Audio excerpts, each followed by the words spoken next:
in the final minutes? Yeah, give the Clippers a lot of credit. I thought their size, physicality hurt us. We had 31 points off our turnovers. That's it's going to be hard to win an NBA game when you give them 31 points just right out of the gate. So, I thought our defensive activity was great for the majority of the game. We just couldn't get our pace going. There's some early fouls that kind of slowed us down, and just we weren't, getting into our principles as much, in the flow early. So we were kind of playing some catch up there. Obviously, built a lead at halftime, and then we just kind of regressed. We started playing slow, methodical, predictable. We just got to work out, those kinks. That's not how we've been playing. So just kind of one of those nights that we just couldn't get into our typical groove. And then at the end, I loved how we were playing fast. I mean, at the end when they scored, I told them I wanted to play fast, and obviously we got in a tough spot. Ja lost his balance, and then a turnover on the sideline. But we had 2 possessions before that actually led to like free throws for us. So it was an opportunity to just go get 2 more quick points, and then I think they were out of timeout, so it gave us an opportunity. If they score, we'd have a timeout. So I'll go back and watch, and when we were dialed up, we knew what we wanted to call, but I was having faith in playing fast, especially with that 2 possessions before. That gave us a good sign. Taylor, with Zubac in particular, he's kind of given you some troubles over the years. What can you do against him differently? Like, what are some of the takeaways that you get from this game where you can try to look forward to the next matchup and kind of limit some of what he does? Yeah, I mean, I think he's got, obviously great size on the boards, but he's got, great arms, how he can tip balls out, good positioning on the offensive glass.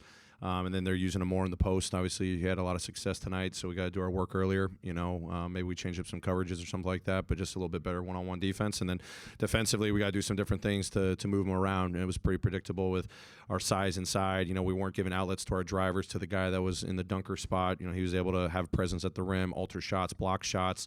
He played a really good game tonight.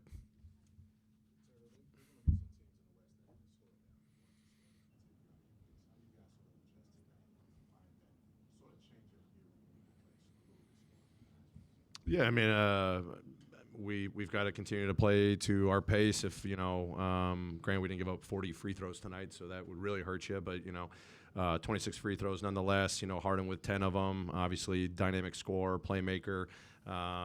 Those situations got to keep teams off the free throw line. It starts there, but then when teams score, we're getting the ball up. Like we had pockets of it. I told you guys we had pockets of the game where it was great. We were getting up, we were attacking, we were putting them on their heels, we were disorienting them pretty quick. But then if they kind of had their defense somewhat set in flow, we just regressed to just basically 2-man actions, and it was pretty predictable. And we weren't really moving. I'm okay with that every now and then, but we weren't really moving off the ball. And they were starting to do some things with their shifts that kind of changed the first outlet. We needed to get to that second outlet a little bit quicker. So we were a little stagnant just in our off-ball movement that, we need to get better at against this team in particular.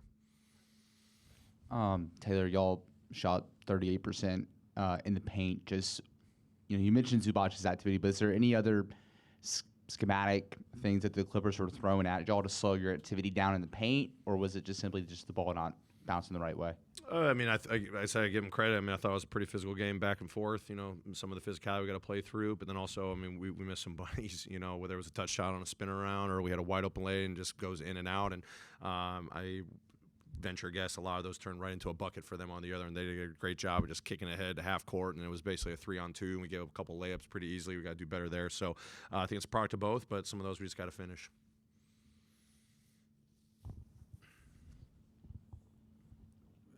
AD and Zubac, some of these bigger, very physical bigs.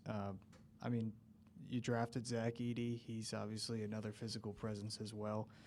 Do you think in any way, I guess, the way that they play and what you guys might need to match up sort of highlights the importance of continuing to develop Zach as the season goes along? I mean, I was encouraged with defensive activity from Zach. I mean, 7 offensive rebounds, 7 defensive rebounds, 3 block shots. He was executing our game plan. There was a couple of mistakes there where he was supposed to be our cover guy, all things that he's working through. And then, offensively, he's just got to continue to find his groove. I've been saying the speed of the game, the physicality, he's trying to run, spaces out on the perimeters, making better decisions there, but then just playing with that physicality. Obviously, Zubac over the years has just gotten tremendously better, shielding guys off, walling guys off, ducking in, using his footwork, finishing, getting right to the basket. Obviously, some big-time dunks tonight. So, I'm really encouraged by what Zach was able to show defensively tonight, and offensively, just a great test for him to get better from. Great. Merry Christmas, everyone. Thank you.